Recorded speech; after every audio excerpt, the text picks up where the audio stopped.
Hello दोस्तों, स्वागत है आपका हमारे यूट्यूब चैनल हनी वॉइस पर। मेरा नाम रवि है और आज मैं अपनी कहानी आपको सुनाना चाहता हूँ। इस कहानी की शुरुआत एक रात से हुई थी। रात बहुत ही ज़्यादा अजीब थी। मैं अपने ही घर में था, लेकिन मुझे एक अजीब सी बू आ रही थी। कहते हैं कि जब आपकी एक चीज़ भगवान आपसे ले लेता है तो बदले में बाकी चीज़ों को बहुत ज़्यादा मजबूत बना देता है। अगर मेरी आंखों की बीनाई नहीं थी तो मेरे बाकी के हिस्से बहुत ज़्यादा तेज़ थे। ये जो बू मेरे आसपास फैली हुई थी, इसमें कोई भी मर्द अच्छी तरह पहचान सकता है। मैं भी फ़ौरन पहचान गया और मेरा खून खौलने लगा। उसके बाद जब मुझे पता चल गया कि यहाँ पर क्या हो रहा है, तो मैंने अपना दामन उठा के उन लोगों के लिए बद्दुआ की जो मेरे आसपास मौजूद रहकर मेरी बर्बादी का सामान कर रहे थे। पर मुझे नहीं पता था कि मेरी बद्दुआ इतनी जल्दी कबूल हो जाएगी, क्योंकि मुझे पता चला कि वे दोनों। मेरी कहानी बहुत ही ज़्यादा दुखी है। भगवान ने मुझसे आंखें तो छीन ली थी, लेकिन मेरे पास दौलत की कोई कमी नहीं थी। मैं जन्म से पैदाइशी अंधा नहीं था, लेकिन जब 4-5 साल का था तो मेरे साथ एक हादसा पेश आया, जिसके नतीजे में मेरी आंखों की रोशनी चली गई। मैंने दुनिया को देखा तो ज़रूर था, मुझे रंगों की पहचान थी, लेकिन उस वक्त जब देखा तो मुझे होश नहीं था। 4-5 साल के बच्चे को इतना क्या पता होता है। वक्त के साथ जब जवान हुआ तो यही सुनने को मिला कि मुझसे किसी ने शादी नहीं करनी, क्योंकि मैं अंधा हूँ और मेरे जैसे मर्दों से कोई शादी नहीं करता। आजकल की लड़कियां तो इस मर्द में भी नुक्स निकाल लेती है जो हर तरह से ठीक होता है। मेरे माँ बाप के पास इतनी दौलत थी कि वो मेरा इलाज करवा सकते थे, लेकिन मेरा कोई इलाज था ही नहीं। यूँ समझ ले कि जैसे दिमाग का इलाज नहीं हो सकता, यानी कि एक इंसान का दिमाग दूसरे इंसान के सर में नहीं लगा सकते, मेरा भी ऐसा ही मामला था कि आंखों के पीछे दिमाग ही होता है। अगर ये ऑपरेशन परफॉर्म किया भी जाता तो मेरी ज़िंदगी बचने के चांस सिर्फ और सिर्फ 1% थे। इसलिए मेरे माँ बाप ने खतरा मोड़ नहीं लिया, क्योंकि मैं उनकी अकेली औलाद था। और वक्त के साथ साथ मैंने चीज़ों को सीख लिया। मुझे बिना आंखों के रहना आ गया था। मैं अपने सारे काम कर लेता था, किसी के ऊपर डिपेंड नहीं रहता था। मुझे धीरे धीरे सारे काम आ गए थे और हमारा कारोबार भी मैं खुद ही संभाला करता था। कारोबार में सिर्फ मेरे सिग्नेचर और 1-2 मशवरे ही लगते थे। मेरा एक बहुत ही करीबी दोस्त था जो मेरे भाइयों की तरह था। वो मेरा बॉडीगार्ड भी था और ऑफिस का मैनेजर भी, और मेरा बहुत ही अच्छा दोस्त भी। उसका नाम श्याम था।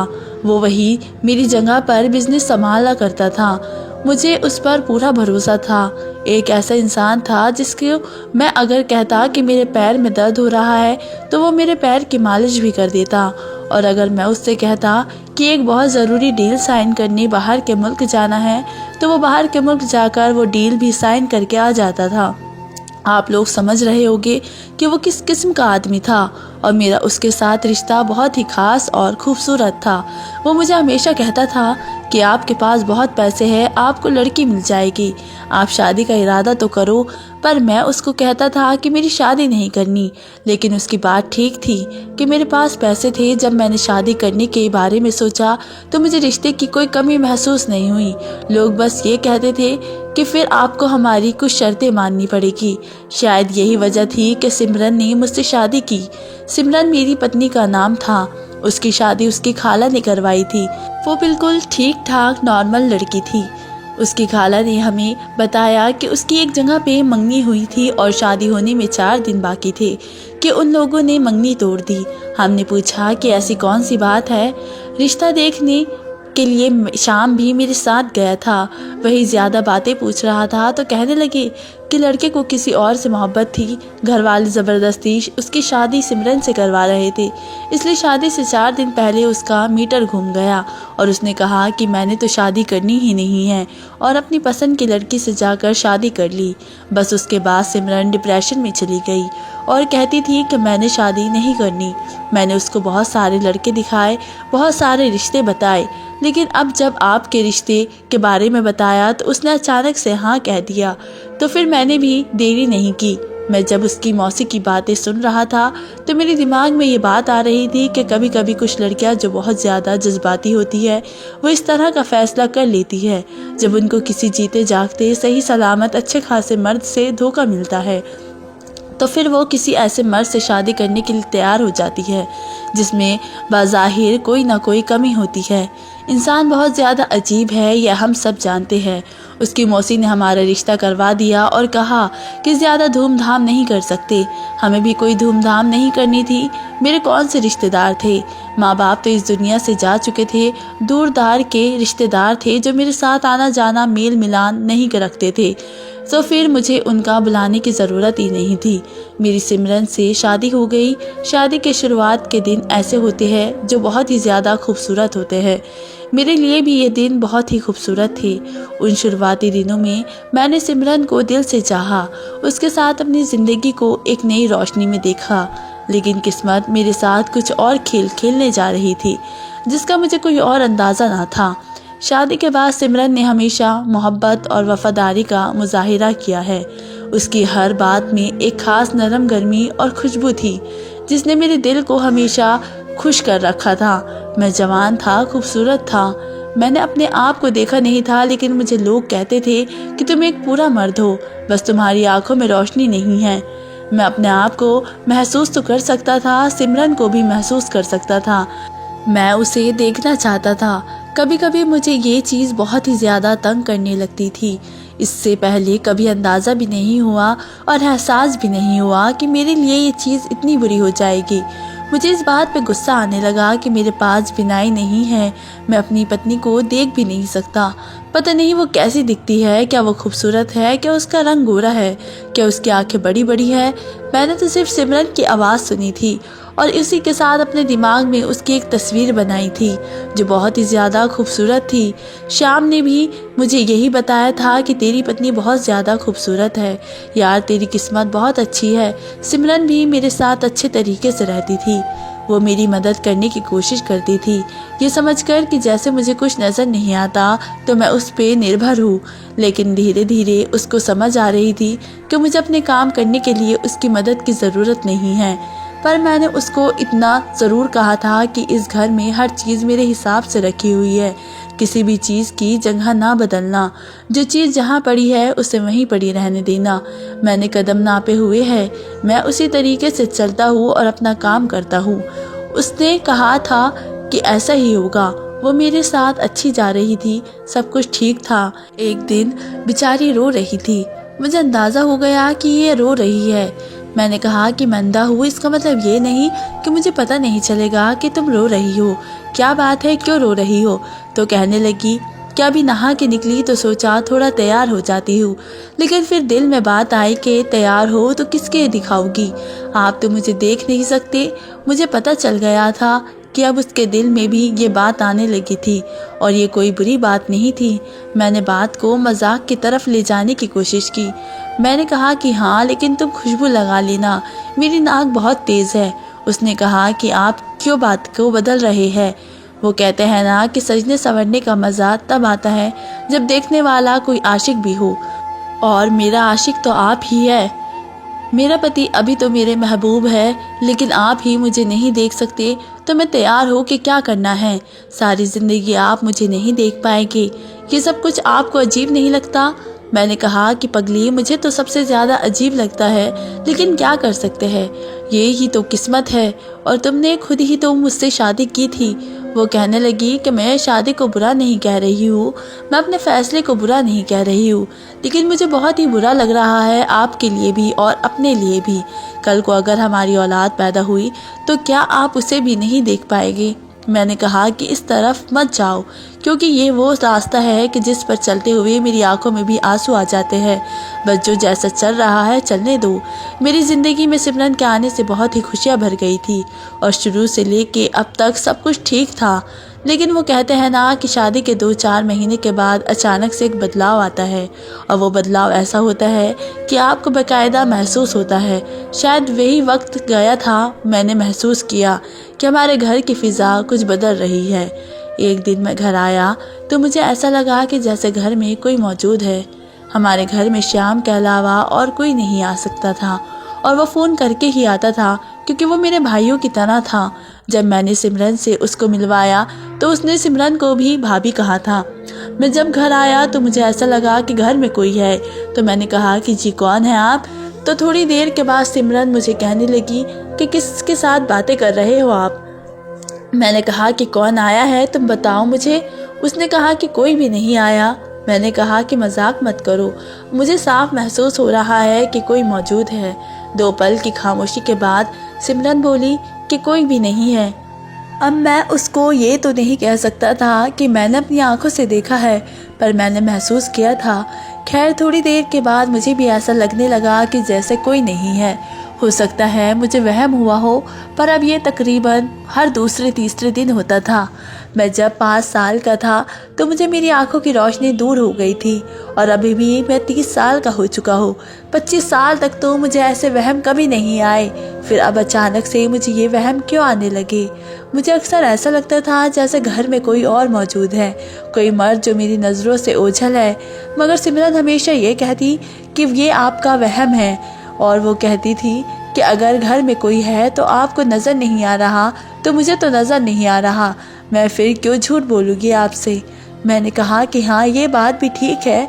जब मैंने 1-2 दफ़ा फिर से कहा तो वो कहने लगी कि लगता है इस घर में कोई है, लेकिन वो इंसान नहीं है जो सिर्फ आपको ही महसूस हो रहा है। लेकिन मैं आपको पहले बता दूं कि मुझे ऐसी बातों से बड़ा डर लगता है। अगर ऐसा कुछ हुआ तो मैं यहाँ से भाग जाऊंगी। सिमरन आजकल मुझसे दूर दूर रहती थी। मुझे ऐसा लगा कि शायद अब हमारे इस रिश्ते को संभालने के लिए किसी तीसरे की ज़रूरत है। मैंने सिमरन से बात की कि हम एक बच्चा प्लान करते हैं, लेकिन उसने साफ मना कर दिया। उसने ये नहीं कहा कि मैं अभी माँ नहीं बनना चाहती, लेकिन अभी मेरी उम्र कम है या ये वक्त ठीक नहीं है। उसने सीधा कहा कि मैं एक और इंसान को नहीं संभाल सकती। पहले ही मुझे आपको भी संभालना पड़ता है और घर को भी। बच्चा आ जाएगा तो उसकी भी पूरी तरह से जिम्मेदारी मेरी होगी। आप तो मेरी कोई मदद भी नहीं कर पाएंगे। अगर सारा कुछ मैंने ही करना था तो फिर फैसला भी मैं ही करूँगी। देखा जाए तो शायद उसने कुछ गलत नहीं कहा था, लेकिन मेरे दिल पे ये बात लगी। मुझे बहुत ही बुरा लगा। वो ये बात किसी और तरह से भी तो कह सकती थी कि जब तवायफ को तवायफ कहा जाए तो वो गुस्सा हो जाती है। कुत्ते को कुत्ता कहते हैं तो कुत्ता भौंकने लगता है। मैं अंधा था तो उसने मुझे अंधा ही कहना था, लेकिन मुझे भी फिर बुरा लग गया। एक अंधा आदमी होने के बावजूद मेरे दिल और एहसास तबीयत ने सिमरन के बदलते रवैये को महसूस किया। जब भी मैं उससे पूछता, मैं मुस्कुराकर कहती, आप तो हमेशा ही ऐसा सोचते हैं, घर में कोई नहीं है। लेकिन दिल का शक आसानी से ख़त्म नहीं होता। मैं जानता था कि कुछ न कुछ ज़रूर छुपाया जा रहा है। मैं अपने ऑफिस से वापस घर आया और मैंने एक ड्राइवर भी रखा हुआ था। गाड़ी ड्राइवर चलाता था।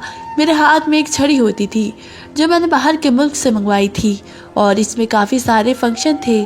मैं इससे चीज़ें भी उठा सकता था, और इसमें एक सेंसर भी लगा हुआ था कि अगर सामने कोई खड़ा होता तो इसका अलार्म बजने लगता था। यहाँ तक कि ये भी पता चल जाता था कि जो चीज़ सामने पड़ी है वह किस नियत की है। मेरा तरीका था और मेरी आदत थी कि जब मैं ऑफिस से घर आता तो चाबी के साथ दरवाज़ा खोल लेता था। हमारे घर के लॉक इसी तरह के थे, और लॉन्च में पड़े हुए सोफे पर आकर बैठ जाता था। आज भी मैंने यही किया, लेकिन जब सीधा लॉन्च की तरफ गया, सोफे की तरफ जाने लगा तो मेरे पाँव किसी सख्त चीज़ से टकराए और मैं ज़मीन पर गिर गया। मुझे ऐसा लगा कि जैसे मुझे 2-3 जगह चोट लग गई है। मेरे गिरने की आवाज़ सुनकर सिमरन तुरंत आई, लेकिन उसके अंदर कुछ ज़्यादा ही कंसर्न नहीं था। कहने लगी, क्या हो गया, कैसे गिर गए आप? आगे पीछे तो नहीं गिरते। मैंने कहा, आगे पीछे सोफ़ा भी तो यहाँ नहीं पड़ा होता। इसको लॉन्च के बीच में किसने रखा? ये तो दीवार के साथ पड़ा होता है। सिमरन के मुंह से सिर्फ इतना निकला, यहाँ हवा अच्छी लगती है ना, ऊपर पंखा है। मैंने कहा, ऊपर पंखा है इसका क्या मतलब है? तुमने सोफ़ा खींचकर पंखे के नीचे रख दिया, और अगर रखा ही था तो वापस नहीं कर सकती थी? वापस इसको इसकी जगह पर रख देती। मैंने तुम्हें कहा था ना कि किसी चीज़ को हटाने की ज़रूरत नहीं है, मेरे लिए मुश्किल होगी। अब देखो, मैं गिर गया हूँ। मुझे घुटने में भी दर्द महसूस हो रहा है और बाजू में भी। उसने ये नहीं कहा कि मैं दवाई लगा देती हूँ या कोई मरहम लगा देती हूँ। कहने लगी, अच्छा ठीक है, रख देती हूँ वापस सोफ़े को, और वो सोफ़े को घसीट कर वापस रखने लगी। मैंने कहा, छोड़ो, नौकर से कह दो। कहने लगी, नहीं, नौकर छुट्टी पर चला गया है। मैंने कहा, किसने दी उसको छुट्टी? तो कहने लगी, मैंने छुट्टी दी है। कह रहा था कि मेरी माँ बीमार है, 10 दिन की छुट्टी लेकर गया है। मैंने कहा, फिर काम कौन करेगा? तो उसने कहा, 2 ही तो लोग हैं घर में, मैं कर लूँगी ना काम। वे मुझे वहीं पर छोड़कर चली गई। मुझे लगा कि मेरे लिए दूध हल्दी लेने गई होगी या पानी का गिलास या दर्द की कोई गोली, लेकिन वो वापस ही नहीं आई। मैंने जब उसे दोबारा बुलाया तो तब आई। कहने लगी, क्या बात है? मैंने कहा, खाना लगा दो, भूख लगी है। तो फिर किचन में चली गई और रात हुई तो मैंने उससे बात करने का सोचा। मैंने कहा, क्या बात है, मुझसे नाराज़ हो? मेरी कोई बात बुरी लग गई है जो आजकल मुझसे दूर दूर रह रही हो? तो कहने लगी, नहीं, बस ये सोच रही थी कि इंसान कभी कभी अपने पाँव पे खुद ही कुल्हाड़ी मार लेता है। मैंने कहा कि क्या मतलब? तो उसने कहा, वो जो मेरा रिश्ता हुआ था ना, मंगनी हुई थी, जहाँ पर मैं उस लड़के के साथ बातें करती थी और मुझे उससे मोहब्बत हो गई थी, क्योंकि मैंने उसे अपना होने वाला पति समझ लिया था और वो इतना बुरा आदमी था कि प्यार किसी और से और बात मेरे साथ कर रहा था। ये सारी बातें मुझे सिमरन ने शादी के दिन भी बताई थी, इसलिए मुझे बुरा नहीं लग रहा था। मैंने कहा, फिर क्या हुआ? तो कहने लगी, बस मैं इतनी ज़्यादा दिल बर्दाश्त हो गई थी कि मैंने तुरंत आपके रिश्ते के लिए हाँ कह दिया। आपको ऐसा नहीं लगता कि मुझे आपसे शादी नहीं करनी चाहिए थी? मुझे तो कोई और भी मिल सकता था ना। मुझे सिमरन की ये बातें सुनकर बहुत ही अफसोस हुआ, लेकिन मैं उसे ये कैसे बताता कि तुम्हारी खाला ने हमसे 50 लाख रुपये लिए और ये कहा कि ये बात सिमरन को बताना नहीं है, तभी तो ये रिश्ता करवाया है। मैंने उससे कह दिया कि 50 लाख के पीछे तुमने ये रिश्ता किया है तो इससे बुरा लग जाता, इसलिए मैंने ये बात नहीं की। यही बात जो जब हुई थी तो शाम भी वहाँ पर मौजूद था। सिमरन की मौसी ने कहा था कि 50 लाख रुपया आपको मुझे देने होंगे, तभी मैं लड़की को मनाऊंगी, और हमारे लिए 50 लाख इतने ज़्यादा नहीं थे, इसलिए हमने ये कह दिया कि ठीक है। उसका कहना था कि सिमरन नौकरी करती है तो ये घर चलता है, अब इसकी शादी हो जाएगी तो फिर ये घर किस तरह से चलेगा, इसलिए पैसों की ज़रूरत है। सिमरन अपनी किस्मत को कोस रही थी और किस्मत को कोसने का मतलब मुझे कोसना ही था। बातें करती करती सो गई। आजकल भी मुझसे बहुत दूर रहती थी, मेरे साथ अपना ख़ानदान भी शुरू नहीं करना चाहती थी, अपनी किस्मत को बुरा भला कहती थी। मेरे लिए उसके दिल में वो पहले वाला प्यार अब और खुलूस नहीं था। पहले तो मैंने सोचा कि शायद मैं ही गलत हूँ, शायद मेरा वहम है, लेकिन जिस तरह सिमरन का रवैया बदलता जा रहा था, मेरा दिल कहता था कि मामला कुछ और है। मैं जानता था कि मेरे दिल में जो शक पैदा हो रहा था वो बेबुनियाद नहीं था। सिमरन की बातों में वो पहली जैसी मोहब्बत और गर्मजोशी नहीं रही थी। उसकी आवाज़ में कभी कभी अजीब सी बेचैनी महसूस होती थी, जैसे वो किसी बात को छुपाने की कोशिश कर रही हो, मगर मैं खामोश था। दिल में एक खौफ छुपा हुआ था कि अगर मैंने सिमरन पर सीधा इल्ज़ाम लगाया तो शायद वो मुझसे और दूर हो जाएगी। वो कहेगी कि एक तो इस आदमी के पास आंखें नहीं हैं, फिर भी मैं इसके साथ गुजार रही हूँ, मुझे ये कहीं लेकर नहीं जा सकता। हमारी ज़िंदगी आम लोगों की तरह तो नहीं थी। मैं सिमरन को गाड़ी में बिठाकर कहीं ले जा नहीं सकता था, मैं उसको देखकर इसकी तारीफ़ नहीं कर सकता था। हम दोनों कहीं फिल्म देखने नहीं जा सकते थे और सही कह रही थी। वो कहती थी कि कल को अगर हमारा बच्चा पैदा होता तो मैं उसको संभालने में कुछ ज़्यादा किरदार भी अदा नहीं कर सकता था। इसलिए मैंने सोचा कि मैं कहीं इस पर इल्ज़ाम लगा दूँ कि घर में कोई आता है और तुम मुझसे झूठ बोल रही हो, और बाद में पता चले कि वाकई मुझे वहम हो रहा है, तो फिर मेरी इसके दिल में क्या इज्जत रह जाएगी। वो तो यही सोचेगी कि यह आदमी कितना बुरा है, मैं उसके साथ गुजारा कर रही हूँ और ये मुझ पर इल्ज़ाम लगा रहा है। मेरी छोटी सी हसासियत बहुत ही तेज़ थी और मेरी ये एहसासियत ने मुझे आज तक धोखा नहीं दिया था। मुझे बार बार ऐसा लगता था जैसे घर में कोई है। एक दो दफ़ा तो मुझे ऐसा भी लगा जैसे मेरे बेडरूम में कोई है। एक दफ़ा तो मैंने उस मौजूदगी की आहट को महसूस करके उसका पीछा करने की भी कोशिश की और मुझे साफ महसूस हुआ कि वो घर के दरवाजे से बाहर निकल कर भाग गया। एक दिन मैं अपने कमरे में बैठा था और मुझे ऐसा लगा जैसे किसी की सरगोशी सुनाई दे रही है। मैंने कान लगाकर सुना तो सिमरन किसी से फ़ोन पर बातें कर रही थी। उसकी आवाज़ में एक अजीब सी खुशी थी और संजीदगी थी जो मेरे लिए बिल्कुल नहीं थी।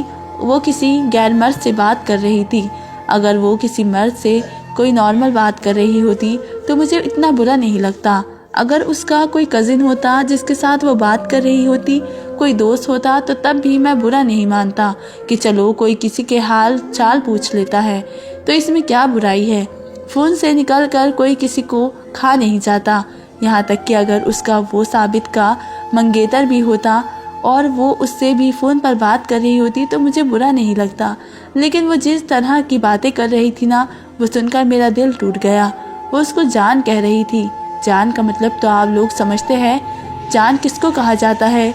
या तो पत्नी को या पति को कहती है, या फिर कोई महबूब अपनी महबूबा को, या कोई आशिक अपनी महबूबा को इस लफ्ज़ से पुकारता है ना, तो कोई अपने कज़िन को इस नाम से पुकारता है ना, अपने भाई को, और ना ही साबित मंगेतर को। इसका मतलब क्या था? क्या मेरी पत्नी का किसी के साथ चक्कर चल रहा था? क्या वो मेरी गैर मौजूदगी में उसे घर पर बुला लेती थी और वो मेरे अंधेपन का फ़ायदा उठा रही थी? क्योंकि जिस तरह से वो इस आदमी के साथ बातें कर रही थी ना, मैं फ़ौरन समझ गया कि वही है जिसकी मौजूदगी को मैं अक्सर महसूस करता था। मैंने सिमरन से उस रात कुछ नहीं कहा। मैंने सोचा शायद मेरा दिल ही गलती कर रहा है। मैंने खुद को समझाया कि सिमरन मुझसे बहुत मोहब्बत करती है, वो मुझे धोखा नहीं दे सकती, लेकिन मेरा दिल मुसलसल शोर मचाता रहा और मैं रात भर सो न सका। अगले कुछ दिनों में मैंने मज़ीद अजीब अजीब बातें महसूस की। कभी सिमरन अचानक घर से गायब हो जाती और जब मैं वापस आती तो उसकी सांसें बेतरतीब होती। मैंने एक दिन हिम्मत की और सिमरन से पूछा, तुम कहाँ जाती हो? उसने हसरते मालूम एक नरम मुस्कुराहट के साथ जवाब दिया, कुछ खास नहीं, बस बाजार गई थी। लेकिन मैं जानता था कि वह झूठ बोल रही है। अब वो मुझसे झूठ भी बोलने लगी थी। उसके झूठ भी अजीबो गरीब किस्म के होते थे। दोपहर को उसने मुझसे कहा कि मैं बाजार गई थी, क्योंकि मैंने जब घर के नंबर पर फ़ोन किया तो किसी ने फ़ोन नहीं उठाया था और उसका अपना नंबर बंद था। कहने लगी कि फ़ोन की बैटरी ख़त्म थी। और फिर रात को जब हम लोग खाना खाने बैठे तो कहने लगी कि घर की कुछ चीज़ें लेनी थी। कब से मैं बाज़ार नहीं गई। तो मैंने उसे कहा कि अभी तो पहले तुम बाज़ार गई थी। तो फिर उसने बात बदल दी और कहने लगी कि नहीं, वो तो मैं कपड़े वाले बाज़ार में गई थी, अब तो मैं बर्तनों वाले बाज़ार की बात कर रही हूँ। एक दिन उसने कहा कि टीवी पर बहुत अच्छी फ़िल्म लगी हुई है, चलो फ़िल्म देखते हैं। मैंने कहा कि हाँ तुम देखना, मैं सुनकर अंदाज़ा लगा लूँगा।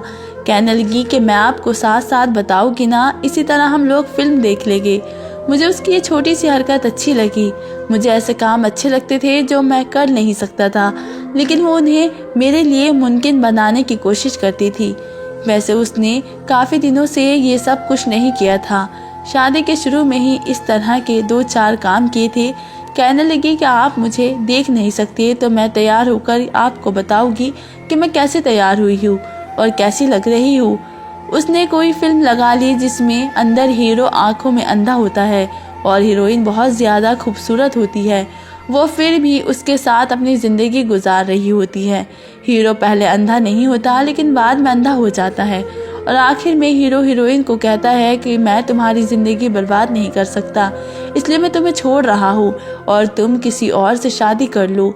वो मुझे साथ साथ ये सब कुछ बता रही थी और उसका सारा जोर उसी बात पर था कि हीरो खुद ही उस लड़की को छोड़ देता है और कहता है किसी और से शादी कर लो। वो क्या समझती थी कि मुझे इन सारी बातों की समझ नहीं आती थी? मुझे समझ आ रही थी कि वो मुझे ये सब कुछ महसूस करवाना चाहती है। और आजकल वैसे भी मुझे पता चल गया था कि उसकी ज़िंदगी में शायद कोई और आया हुआ है। थोड़ी देर के बाद मुझे कहने लगी कि अगर आप इस हीरो की जगह होते तो आप क्या करते? वो हीरो भी तो आपकी तरह ही था ना, और हीरोइन मेरी तरह बहुत ज़्यादा खूबसूरत थी। बताए तो। मैंने कहा, यह किस किस्म का सवाल है? मैं कैसे इस सवाल का जवाब दे सकता हूँ? वो कहानी है, किसी ने लिखी होगी, जैसी लिखी होगी वैसे ही उन्होंने एक्टिंग कर दी। ज़िंदगी में ऐसा फ़ैसला करना आसान नहीं होता। तो कहने लगी कि कोशिश तो करे, कुछ तो बताए, थोड़ा कुछ बताए, अच्छा ऐसे ही कुछ बोल दे। तो मैंने कहा कि मैं तो खुद गर्ज आदमी हूँ, मैं तो तुम्हें कभी नहीं छोड़ूंगा किसी और के लिए, जब तक तुम अपनी ज़ुबान से नहीं कहोगी। इस बात पर वो चुप हो गई। कहने लगी, हाँ मुझे पता है आप खुद गर्ज है। उसने ये बात गुस्से से कही। मैंने कहा कि तुम तो मजाक कर रही थी, फिल्म देखते देखते संजीदा क्यों हो गई? तो कहने लगी कि नहीं, कुछ नहीं। उसने रात तक मुझसे बात नहीं की। मैं बहुत ज़्यादा परेशान था। मेरे दिल में बदगुमानी बढ़ती गई और मैं खुद को बेबस महसूस करने लगा। मेरी बिनाई तो वैसे ही मुझसे छीन ली गई थी, लेकिन सिमरन का यूं बदल जाना जैसे मेरी रूह पर एक और अंधेरा मुसल्लत हो रहा था। एक रात मैं अपने कमरे में लेटा हुआ था, दिल बेचैन और दिमाग शक में मुब्तला था। अचानक मैंने महसूस किया कि सिमरन दबे कदमों से कमरे से बाहर जा रही है। मैंने सुनने की कोशिश की कि वो क्या कर रही है। कुछ देर के बाद मुझे एक हल्की सी सरगोशी सुनाई दी, जैसे घर में कोई और मौजूद हो। इस लम्हे मेरे दिल का शक यकीन में बदल गया। अब तो पानी सर से ऊपर निकलता जा रहा था। वो जो चाहती थी वो करती फिर रही थी। मैंने सिमरन को आवाज़ दी, सिमरन कहाँ जा रही हो? वो थोड़ी घबराई लेकिन फ़ौरन खुद को संभालते हुए बोली, कुछ नहीं, बस पानी पीने जा रही हूँ। मगर मैं जानता था कि ये सब झूठ है। उसके लहजे की बेचैनी ने मुझे सब कुछ समझा दिया। मैंने कोई सवाल नहीं किया, बस दिल ही दिल में अपने आप को संभालने की कोशिश की। अगले दिन मैंने सिमरन का पीछा करने का फैसला किया। मैं तो अंधा था, लेकिन मेरे कान और दिल देखने वालों से कहीं ज़्यादा तेज़ हो चुके थे। मैं उसकी बातों को गौर से सुनना शुरू किया, उसके कदमों की आहट को महसूस किया और यूँ मैं उसके सारे राज जानने लगा। एक दिन जब मैं घर में अकेला था, मैंने सिमरन को घर के किसी कोने में किसी से बात करते सुना। उसकी आवाज़ में एक अजीब सी मोहब्बत और शरारत थी जो मेरे दिल में चुभन की तरह महसूस हुई। उस दिन मैंने फ़ैसला कर लिया था कि अब खामोश रहना मुमकिन नहीं। मेरे दिल में बहुत सारे सवाल इकट्ठे हो गए थे जिनका जवाब भी मेरे पास ही था, लेकिन अब मुझे आगे क्या करना था ये सोचना था। मुझे किसी न किसी मशवरे की सख्त ज़रूरत थी। मैंने सोचा कि ये बात श्याम से करता हूँ, आखिर वो मेरा भाई था। लेकिन मैंने इससे कभी सिमरन की कोई बात नहीं की थी, क्योंकि मैं उन लोगों में से नहीं था जो अपने दोस्तों के साथ अपनी पत्नियों की भी बातें कर लेते हैं। श्याम के साथ अगर बात कर भी लेता तो इतना मसला नहीं होता। हम लोग ऑफिस में बैठे थे जब मैंने बात शुरू की तो वो तब ही थोड़ा सा हैरान हो गया कि ये कैसी बातें करने शुरू कर दिया है। मैंने उसको कहा कि मैं बहुत ज़्यादा परेशान हो गया हूँ, अब क्या किया जाए? तो कहने लगा, ये तो तुम्हारा ज़ाती मसला है। मुझे नहीं पता था कि वो इतनी जल्दी ये मामला ख़त्म कर देगा। मैंने कहा कि है, लेकिन मुझे मदद की ज़रूरत है। तो उसने कहा कि मैं कैसे मदद करूँ? मैंने कहा कि तुम किसी दिन मेरे घर आओ और मेरे घर में दिमाग से एक प्लान बनाओ। मैं चाहता हूँ कि तुम मेरा साथ दो। मेरे घर आओ और घर के किसी कोने में छुप जाओ। तुम घर पर मौजूद हो, इस बारे में सिमरन को भी पता ना हो, सिर्फ मुझे पता हो, और तुम मुझे किसी तरह से देख कर बताओ कि घर में कौन आता है, क्योंकि वो जो भी है मेरी गैर मौजूदगी में ही आता है। लेकिन अगर मैं घर पर आ भी जाऊँ तो मैं उसे महसूस कर लेता हूँ और वो उसके बाद बड़े आराम से निकल जाता है। उसने कहा कि ठीक है, जिस तरह से तू कह रहा है मैं कर लूँगा, लेकिन मेरी एक बात याद रखना कि तेरे जैसे लोगों की जो बीवियाँ होती है ना, हम सफ़र होती है, वो इस तरह की मुश्किल में पड़ जाती है। इसलिए तू इसको ना ही छेड़, जो करती है करती रहे। कम से कम तेरी पत्नी बनके तेरी ज़िंदगी में तो रह रही है, क्योंकि अगर ये हाथ से निकल गई ना तो फिर औरत कोई नहीं मिलेगी। मैंने कहा कि तू क्या कहना चाहता है, ज़रा मुझे तफसील से बताना। तो उसने कहा कि देख, तेरे अंदर एक बहुत ही बड़ी कमी है और सिमरन एक पूरी और खूबसूरत लड़की है। अगर वे किसी और के साथ मिलती है, उनसे दोस्ती रखती है, तो तू इस बारे में रिएक्शन देता है तो झगड़ा हो जाएगा। वे छोड़कर चली जाएगी, फिर और कोई नहीं मिलेगी। मैंने कहा कि मैं अंधा हूँ, बेशर्म नहीं हूँ। उसने कहा कि अच्छा ठीक है, मैं तेरी बात समझ गया हूँ। मैंने उससे कहा कि तुमने ये बात कैसे की? मुझे तो समझ ही नहीं आ रहा कि तुमने ये बात किस लॉजिक के साथ की है। तो कहने लगा कि ऐसे ही आज यार कोई आर्टिकल पढ़ रहा था कि औरतें शादीशुदा होकर भी क्यों बेवफाई कर रही है, इसलिए बस उधर की बातें तेरे पर निकाल दी। तो फिक्र ना कर, मैं मदद करूँगा तेरी। मैं घर भी आ गया तो इसी बारे में सोचता रहा कि श्याम ऐसी बातें क्यों कर सकता है। खैर एक दिन मैंने उसे को बुला लिया और कहा कि घर में छुप जाओ, लेकिन जैसे ही वह घर में आया मैंने कुछ अजीब सा महसूस किया और थोड़ी देर के बाद मैंने ऐसी आवाज़ें सुनी कि मुझे पता चल गया कि मेरी बर्बादी का जिम्मेदार कौन था, क्योंकि ये श्याम ही था जो मेरी गैर मौजूदगी में घर में आता था और अगर मैं आ भी जाता तो उसे कोई फ़र्क नहीं पड़ता था। ये श्याम ही था जिसके साथ मेरी पत्नी का चक्कर चल रहा था, क्योंकि जब मैं उसके साथ बैठकर बातें कर रहा था तो उसने एक ख़ास किस्म का परफ्यूम लगाया था। मैंने उससे इस परफ्यूम के बारे में पूछा भी था।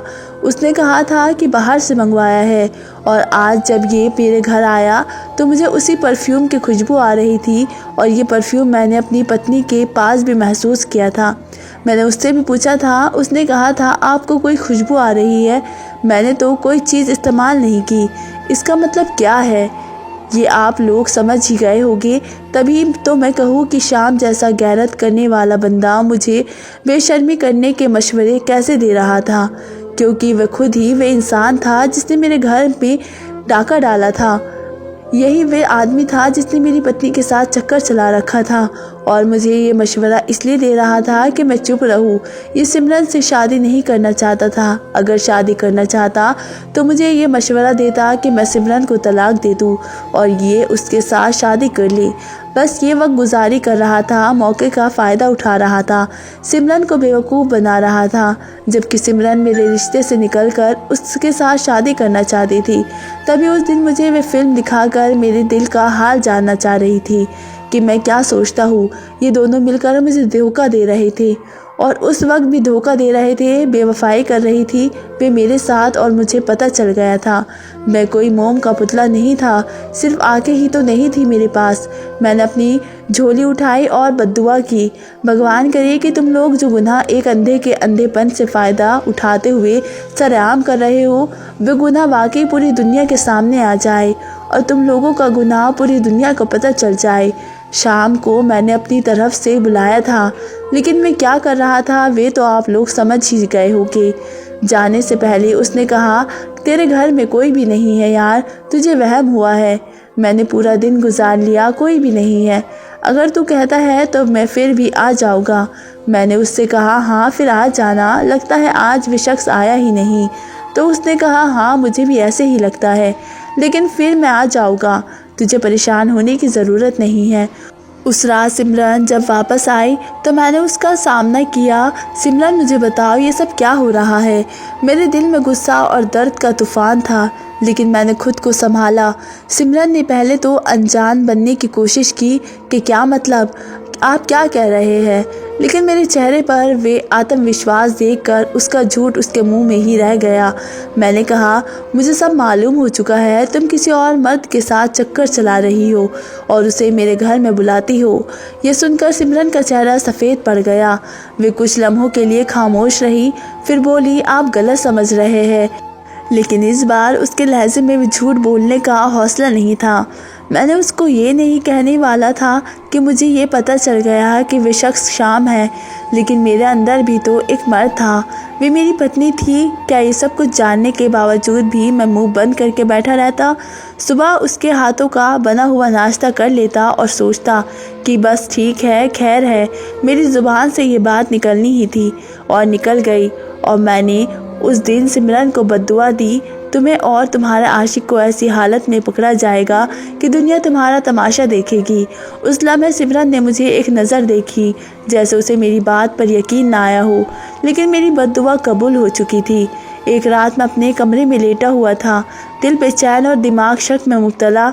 अचानक मैंने महसूस किया कि सिमरन दबे कदमों से कमरे से बाहर जा रही है। मैंने सुनने की कोशिश की कि वे क्या कर रही है। कुछ देर बाद मुझे एक हल्की सी सरगोशी सुनाई दी, जैसे घर में कोई और मौजूद हो। इस लम्हे मेरे दिल का शक यकीन में बदल गया। मैंने सिमरन को आवाज़ दी, सिमरन कहाँ जा रही हो? वे थोड़ी घबराई, लेकिन फ़ौरन खुद को संभालते हुए बोली, कुछ नहीं, बस पानी लेने जा रही थी। मगर मैं जानता था कि वह झूठ है। मैंने उसको कहा कि तुम अपने इरादे और अपनी नीयत बदल नहीं सकती, अपने काम बदल नहीं सकती, अपना बहाना तो बदल लो। हर दफ़ा तुम कहती हो कि पानी लेने जा रही हो, जबकि कमरे में ही पानी का जग पड़ा होता है। वह ऐसी चुप हुई कि जैसे घर में है ही नहीं, और उसके बाद ये खामोशी मेरे चारों तरफ फैल गई। मेरा क्या कसूर था? मैंने उससे कोई ज़बरदस्ती शादी तो नहीं की थी। उसने खुद शादी करने के लिए हाँ कहा था। अगर वे मेरे जैसे आदमी के साथ नहीं रह सकती थी तो मुझे बता देती, मैं उसे बेखुशी छोड़ देता। मुझे मेरे ही दोस्त के साथ मिलकर धोखा देने की क्या ज़रूरत थी? अब सिमरन को पता चल गया था कि मुझे उसके बारे में सब कुछ पता चल गया है, और वे बेशर्मी की तरह फिर भी मेरे ही घर में रह रही थी। मैंने उससे कहा कि यहाँ से चली जाओ, लेकिन उसके पास जाने के लिए भी जगह नहीं थी। उसकी खाला ने तो मुझसे पैसे भी लिए थे। वे पैसे लेने के बाद शहर ही छोड़कर चली गई थी। और कहाँ गई थी ये सिमरन को भी नहीं पता था। कहती थी कि मुझे पता है, मैं वहाँ चली जाऊँगी, लेकिन असल बात ये थी कि उसे नहीं पता था, इसलिए वे इस घर में रहने पर मजबूर थी।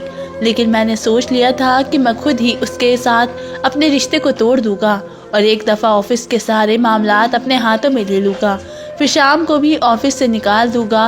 वे तो आस्तीन का सांप निकला। मैं उसे अपना भाई समझ रहा था और उसने मेरे साथ इतना बड़ा धोखा किया।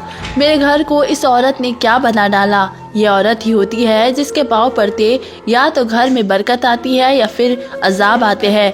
और जिस घर में औरत अपने ही पति के साथ रोज़ाना बेवफाई करती हो, उस घर में तो अजाब ही आएगा। हमारी 2-4 बार बहुत ही बुरी वाली लड़ाइयाँ हुई। मैंने उससे कहा तो निकल जाओ यहाँ से, दफ़ा हो जाओ मेरी ज़िंदगी से। मैंने तुम्हें क्या समझा और तुम क्या निकली। ये कहने लगी कि नहीं जाऊँगी मैं, जो मेरा दिल करेगा वही करूँगी मैं। मैंने कहा कि फिर करूँ, मैं तुम्हें नहीं देख सकता सिमरन, लेकिन भगवान तुम्हें देख रहा है। उसके बाद सिमरन की आवाज़ ना आई। मैं अपने कमरे में जाकर सो गया। वे मेरे कमरे में नहीं थी। मुझे घर में से फिर हलचल की आवाज़ें आई। थोड़ी देर के बाद पुलिस वालों की आवाज़ आई, फिर मोहल्ले वालों की। मोहल्ले से एक आदमी उठकर मेरे पास आया और मुझसे कहने लगा, आप भी कमाल करते हैं जनाब, आपके घर में इतना कुछ हो रहा है और आपको खबर ही नहीं। मैंने कहा कि क्या हुआ है, तो उसने कहा एक लड़का और आपकी पत्नी को पकड़ा है यहाँ से। उन्होंने पुलिस वालों को बुलाया था, लेकिन जिस हाल में पकड़े गए हैं, पुलिस वालों ने भी मदद करने से इनकार कर दिया। मैंने कहा कि क्या मतलब, तो उसने कहा कि बस उनका गुनाह सारी दुनिया के सामने आ गया। एक साथ मिलकर गुनाह कर रहे थे ना, सबको पता चल गया। और उस आदमी ने मेरे कान में एक बात बताई जिसे सुनकर मैं हैरान रह गया। मुझे समझ आ गया कि मेरी बद्दुआ कबूल हो गई है। मैंने वही कहा था कि जो काम तुम एक अंधे आदमी की नज़रों में छुपकर कर रहे हो, वे सारी दुनिया के सामने आ जाएगा। वे लोग अस्पताल पहुंच गए थे और ऐसी हाल में पहुंच गए थे कि जो भी उनको देखता वे फौरन से ये समझ जाता कि उन लोगों ने पाप किया है। ये दोनों पाप कर रहे थे और ऐसा क्यों हुआ था उसकी कोई वजह नहीं थी। लेकिन ऐसा ही मामला, यहाँ तक कि उनकी खबर पूरे मोहल्ले और पूरे अस्पताल में फैल गई, आसपास के इलाकों में भी फैल गई। लोग उनकी कहानियाँ सुना के दूसरों को इबरत देने की कोशिश कर रहे थे। मैंने तो सिमरन को तलाक दे दी थी। शाम को कहा गया था कि किधर गया उसका किसी को पता ही नहीं था, लेकिन अच्छा हुआ कि खुद ही कहीं गायब हो गया, वरना मुझे इसे अपने ऑफिस और अपने कामों से निकालना पड़ता। फिर भी मैंने कागजी कार्रवाई की। उसके नाम पर तो कुछ भी नहीं था, वे मेरा मुलाजिम ही था, पर वे कहीं दफ़ा हो गया था। अब मैं फिर से वही ज़िंदगी गुजार रहा हूँ। मेरी ज़िंदगी में कोई और औरत नहीं है। मुझे मशवरा भी यही मिला है कि मैं किसी पर भरोसा ना करूँ, क्योंकि एक तो मैं अंधा हूँ, ऊपर से अमीर हूँ, और जो औरत भी मुझसे शादी करेगी वे मेरे पैसों के लिए मुझसे शादी तो कर सकती है, लेकिन उसके बाद मेरे अंधेपन का फ़ायदा उठाकर वह अपनी मनमानी करती फिरेगी। दोस्तों, वीडियो कैसी लगी कमेंट बॉक्स में ज़रूर बताएं। वीडियो को लाइक करें और चैनल को सब्सक्राइब करें। मिलते हैं एक ऐसी ही मोटिवेशनल कहानी के साथ, तब तक के लिए धन्यवाद।